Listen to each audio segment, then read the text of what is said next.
Hello there! What is going on, everyone? Today we are going to be taking a look at 2 expansions for Star Trek Away Missions. Now, this is a really cool game from Gale Force 9.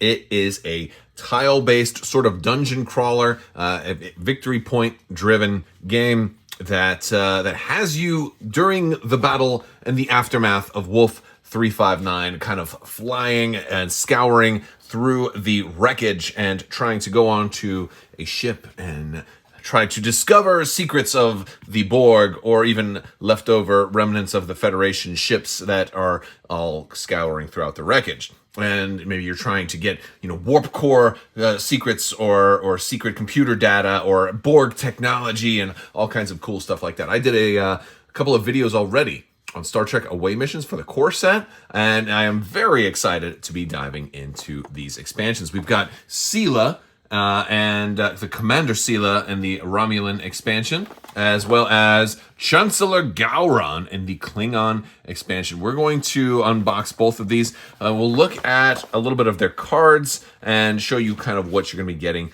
with these sets. Now, an important thing about these expansions is I think they're going to be kind of vital for your games of Star Trek Away Missions because one of the things I noticed when I played that is, playing Borg versus Federation, is first off, it's going to limit your play experience. I feel like the Federation are very, very, very strong, and it's going to really help to have different factions to be able to impact those games and change up your gameplay experience, but also having more players, having more armies and factions allows you to increase the player count in Star Trek Away Missions up to 4 players. If you have the core game and both of these, you can actually play 4-player games. So very cool reasons to pick up additional expansions. And with all that being said, hopefully you guys stick around, check out this channel, like the video, subscribe. It's a great help if you subscribe. Most people who watch my videos are not clicking that subscribe button.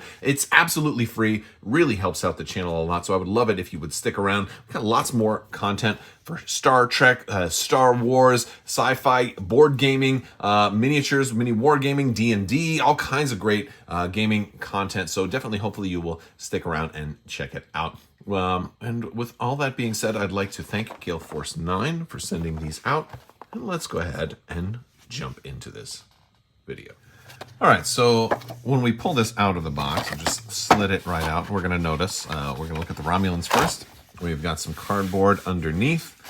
We've got all of the decks of cards here. I did actually just unwrap those so I can show them to you.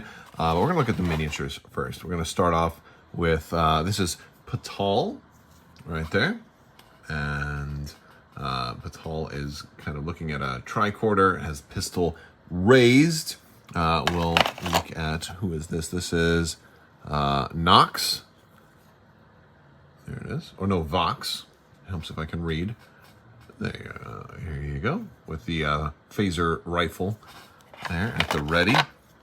We've got Crabbok right there, who is kind of looking sneaky. Very sneaky. And these are all green because they're Romulans, and that's kind of Romulus's colors, right? And then Salatrell, kind of kneeling down, maybe scanning. Yes, these remains certainly were a Federation remains. And then we have Sela right here, played by Denise Crosby, the child of Tasha Yar. Ooh, yes. What a big, cool episode. Surprise it was to see her show back up as Sela for the first time. Very cool stuff. So we're going to look at a couple of things first. We're going to look at the cards, but first off, we're going to see the Tal Shiar operations they have. This is their mission card. They can be, if you have completed 5 or more Tal Shiar missions in your scoring area, you'll get 30 points. And they have a spot for Intel tokens. Intel tokens are going to be important for them. So is Borg technology. On the other side, if we go with Borg technology, if you play with this mission, it's going to place Borg technology on each mission board, excluding the main corridor. And when you score a covert mission during one of your character's activations, you can take a science skill test with that character, and if you pass, you get to place the token from that mission on this card. So, and then you're going to score 10 points for each on there. So, this one is going to be a flat 30 if you can do it. This one could be less than 30, but it's more guaranteed to at least get 10, you know, and then possibly to get more than that. You can potentially get 40 out of this one. So I thought that was pretty cool. And we've got our cardboards here. We do have, let me pull this one out. These are our, I guess this is our Borg technology stuff, and then our Intel tokens here. I'm not sure exactly what this one is. Probably for one of the cards. Now our characters are a little different. And this is interesting because they have 5, so it's almost like the Borg, which has 6. So they're like a little bit swarmy, but they're not all the same like the Borg are. So they're going to be from the IRW Goraxis. I guess that's the name of their Dideradix class Romulan warbird, right? And so Celestial's medical and security, Patala's engineering and treachery. They have a disruptor, which is just +1 attack die. They're only going to start with 1 attack, 2 defense, 3 skill, and then 2 movement. So kind of similar to the Borg, but a little bit more on the movement side. So there is that. And of course, since it's a disruptor, it's range, right? You can shoot. So that's cool. No special rules on the disruptor. We do have Vox here, who does have a disruptor rifle. So that's a little different. So it's +2 attack, but he's still only 1 attack base, 2 defense, 3 skill, and then 2 movement. He's computers and security. And then we've got Crabbok and Sela. Now, Crabbok has 2 attack, 2 defense, 3 skill, and 2 movement. So does Sela, 2 attack, 3 defense, 3 skill, and 2 movement. So Sela's got a lot of points there. And they each have special abilities. Crabbok each just have the disruptor, but he's got manipulator. Whenever he scores a covert mission during his activation, you gain an intel token. And Sela has mastermind. When she activates, look at the top 2 cards of your support deck and put one back on the top of the deck and another on the bottom of the deck. And so she's got treachery ×2, diplomacy, command, treachery, science, and medical. So pretty cool stuff. And then they have little words of wisdom on the back of those cards, which is also pretty cool. If we want to look at the cards here, this is their support decks and their mission decks. There's some pretty interesting stuff. Now, one of the things I noticed just looking at these really quick is they do have a lot of interrupts. Not all of them are interrupts, but they are pretty heavy on interrupts. So I feel like the Romulans may end up playing sort of like the Magic the Gathering Blue Mage, with a lot of unexpected fast actions, a lot of things happening during your opponent's turn. This is a really nice card here too, Counter Move, which it'll challenge all of your opponent's unopposed skill tests. You just have to be at a terminal. And so, like, when you play with this faction long enough, if you're standing at a terminal, even if you don't have a counter move in your hand, your opponent might think you do, and so they may cause them to, like, hesitate on which kind of missions they want to do, which I thought was pretty cool. And they also have a lot of stuff in here to gain bonus action tokens. I think that's a little bit more of that in the other deck. But they have some decent scoring missions. You can see a lot of 20 points. Not too many, like 5 and 10s. So most of it is 15 or 20s, which is pretty good. So I like that. If we look a little bit on their support deck side, you're also seeing a lot of interrupts. They have a lot of things that are going to either reduce damage or just they can mess with you, man. They have a lot of interrupt abilities. Calculated shots there, counterintelligence, a lot of that. And then there's also a lot of bonuses. Definitely a lot of things dealing with intel tokens all throughout these cards. Having just unboxed this, haven't played with it yet. Not sure how crucial intel tokens are going to be. I did see some cards that say, as a bonus, you can spend extra intel tokens to sort of power up certain cards. And I think that's going to be definitely one of those uses, like use them as currency to make things like, here we go. Spend an intel token to return this card to the top of your support deck, so you can use those as currency, which I thought was pretty nice. Here's another really good one. Only Sela can play the Sela's cards, so you can only do this during Sela's activation. It lets you gain a bonus action token, and you can spend 3 tokens to gain an additional bonus action token. This is huge. I mean, these bonus actions are awesome. So I really like that. So you got a lot of Sela specific stuff too, which is pretty cool. And then of course we've got the greatest screen cap from all of Star Trek: The Next Generation. So a lot of cool cards in here. Looking forward to checking them out. Only a little bit in the way of weapons. Not a whole lot of equipment. No, very few like equipment. Only 4 equipment cards in there. But if you were interested in gearing, I mean, they have a lot of abilities and stuff already. So that's they're not too well. They're not too poorly equipped right out the gate. So that's kind of cool. And that's our Romulans. All right. So next we're going to take a look at the Klingon expansion. I pulled this one out of the box. We have some cards and cardboard here. We've got 2 different modes that we can play the Klingons, right? We can play them the kind of default 30 points if they have 5 or more Seize Ship mission cards scored. So if they want to go for missions, they can score the safe 30 points. Or if they want to go crazy, deathmatch, honor amongst the dead, today is a good day to die, then they can play Stovokor, which scores 10 points for each Klingon character with honor at the end of the game, and 15 points for each neutralized Klingon character with honor at the end of the game. So, better to have dead Klingons than survivor Klingons, but most importantly, they must be honorable. Now, we're going to talk about honor when we get to the cards. There's a lot of cards that talk about honor, how you get honor. What is honor? Honor is going to be these little tokens here that can go on your Klingon characters. I'm curious why there's 6 when you only have 4 Klingons. I guess that's just a good planning for expansion. Wink, wink, maybe. We'll see. We have the cards here we're going to take a look at. We've got Gowron here, who is got the highest attack rating I've ever seen in this game. A 4 attack rating, 3 defense, 1 skill. Not really doing too many security, computer checks with Gowron. He's out there hacking and slashing. He's got 2 movement. His Decag, which is his little dagger, I believe, is going to be 1 attack die, no extra damage. And then his Klingon disruptor, the Nisuwihik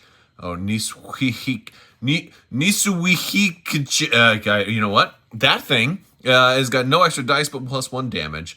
And then, of course, the dagger's melee. No special rules on the disruptor. And he's got Resolute, which rolls an additional die on all opposed skill tests. So he can, I guess, take some skill tests if he wants. But he's really there. I mean, the 4 attack dice. If you're using him to take computer skill tests, then something went slightly wrong, which can happen in the game. So it's cool to have that option and that flexibility. Crom here is going to be command and security. You got command and diplomacy with Gowron. He's got the Batleth, which is a damage +1 melee weapon. 3 attack dice, really nice. And he's also got I think they all have the Klingon disruptor here. And he's defensive, added 1-2 defense rolls against melee weapons. Now, the Batleth has defensive on it also, so I'm not sure if that means they stack or if it's just a single instance of it. And this is just spelling out the rule that's already here. You don't normally see keywords on these reference techniques. You don't see melee on there, although that is pretty obvious. So yeah, I do think that would mean maybe you get double, which is crazy. They're very, very defensive, right? Yeah, but 3 attack, 3 defense, 1 skill, and 2 movement. We have Lucara here, who's also got the Batleth and the Klingon Disruptor, and defensive, and 3 attack, 2 defense, 1 skill, and 2 movement. So again, a typical soldier there. She's diplomacy and security. And then we have Crabbok, who is engineering and science. Crabbok is not quite the warrior as everybody else, but still formidable with 2 attack and 3 defense. But Crabbok has 2 skill, which is really going to help her out if you do want to take the route of trying to do missions or oppose enemies who are trying to do opposed skill checks, which is really cool. We also have our minis. Let's take a look at the minis. So here's Crabbok. She's our science officer. Of course, it does say the names right there in case you ever forget who they are. So there she is. She has the dagger or the Decag. Diktag. Yeah, I think that's. I'm not gonna say those names. I can't do it. I feel like I'm gonna get in trouble. We've got Lucara right here. She's got that Batleth kind of perched on the shoulder, ready for taunting enemies with that fist. She's like, "Come get some." Then we have Crom here, marching forward, ready to clear out a hallway like it's nobody's business. And we have the Supreme Chancellor Gowron, who won everybody over with those amazing Klingon eyes of his. Yes, they were absolutely fantastic, and he was a wonderful Klingon. One of my favorites, maybe my favorite Klingon of all time. Sorry, Worf, Gowron was awesome. All right, we got all these cards here. Let's take a look at our cards. So we have our mission deck and our support deck, and we put them both together, and of course they make the Klingon symbol. There we go. All right. So the mission deck is going to deal with a lot with our missions. Now, a lot of these missions are different than your other characters' missions, right? Like you're not trying to go to a terminal and do a skill check for a lot of these. A lot of these are like oaths. Oh, like, hey, you know what? I got a blood oath on you. I don't like you. And if I kill you, hey, I'm going to score points. And that Klingon gains honor right there at the bottom, right? There's different ways that people can gain honor. A lot of bonuses are also if you have honor, right? So like all those missions, for example, if all of your Klingons have honor, you're going to get a lot of extra points at the end of the game. But yes, if all friendly Klingon characters that took damage gain honor, under this one, again, a lot of interrupts and end of game stuff. I really like this one. If you can kill everybody, you're going to gain 50 points, which is super cool. I really like this. Honor, even in death. This is all about battle. If the character has honor, draw a support card. Lot of cards. And then you also have some that are taking tests. You still have some skill checks. You have a couple of take engineering, take sick bay, take the bridge. Like you have those also. So that's good to know. For our support deck, we have more stuff. A matter of honor. Look at this. If the tester fails the skill test, the Klingon character gains honor. In a opposed skill test, but before rolling dice, right? So you're like, hey, I'll take your opposed skill test. That's fine, but I'm going to gain honor from it, or I'll win, and I don't have to gain honor from it. So there's a lot of that. This is a cool one too, Berserk. You get to take a move action or an attack action using a melee weapon, and they don't. They ignore any damage that they've taken, so they're going to attack at their maximum value or move at their maximum value. This is actually a good one to play on Gowron. If he's getting close to death, all of a sudden he turns around and attacks you with a full 4 attack. Blood Rage, Brutality, Force, the Death Yell. Oh, there's a lot of really cool stuff in here. And then again, also we have cards that only Gowron can play. And this is a cool one too, because he's kind of mimicking a little bit of the Borg ability by saying, hey, it's maybe Gowron's turn, but he's letting somebody else attack. Maybe Crom or Lucara are going to attack again, and you didn't see that coming. So again, you got a couple more things that only Gowron can do. A lot of cool stuff. And then we got some equipment here. We've got the Klingon Targ. I love it. You can send the pet in to attack, which is awesome. He's +2 attack dice. He's melee. I freaking love it. It's so cool. We've got the Yan, the swords. We've got a Batleth in case, hey, you know what? I want to give Gowron a Batleth. I don't need more than 2, though, because I've only got 2 characters that don't have a Batleth. So that kind of works. We've got the Baldrix and Blood Wine. Of course, we got Blood Wine. I don't have any Raktaginos or any Gak. They don't have any Gak, right? Which is the worms and stuff, you know? Cool stuff. But yeah, very cool to see all the Klingon love here. A lot more support cards than mission deck cards too. But again, I think you have to build a deck out of these. So pretty cool stuff.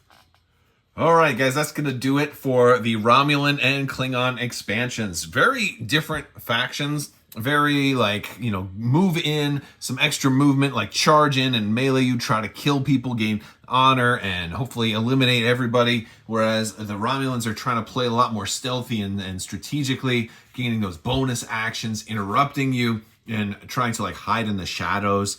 The Klingon, no wonder the Klingons hate the Romulans so much, because the Romulans are trying to take it. I know what you're going to do. You're going to come in and try and attack me, but I'm going to wait for you to move and then interrupt and do something sneaky, you know. So I think the Klingons actually want to go up against the Federation. Really, I think that's what they really want. I think they want to chop down the Federation. But I think Commander Data and Worf would both give the Klingons a really hard time, which is a very cool thing. All right, guys, that's going to do it for this video. I want to thank you all so much for watching. Big thanks to Gale Force 9 for sending out both of these expansions so I could take a look at them. If you are at Gen Con right now, they do have some limited early sales for Star Trek Away missions. If you want to check that out, you can head over to the Gale Force 9 booth. If not, you can also head over to the link in the description below and get a pre-order in for Star Trek Away missions and these expansions. Definitely check them out. Big thanks to my patrons. You guys are amazing and help make this channel possible. Thank you for your continued support.